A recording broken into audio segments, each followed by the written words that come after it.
August 9 रे सुभद्रा तृतीय किस्ती मिल पाखापाखि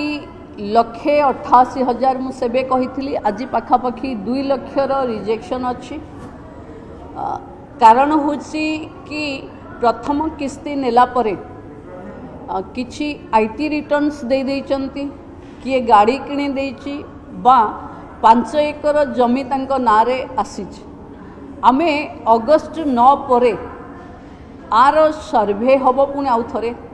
एवं जो माने एलिजिबल लोक से माने पाइबे एवं अगस्ट 9 परे पुणी पोर्टाल ऑन हब जो मानंकु 21 हो जाइथिबो से माने शामिल हेबे एवं आपण माने जानी खुशी हेबे जे पाखापाखि 93,000 महिला जहाँ को 60 वर्ष हो जाइछि से मानंकु आमे सीधा सीधा एसएसपीडी को तांकर भत्ता पाई दे देइछु एवं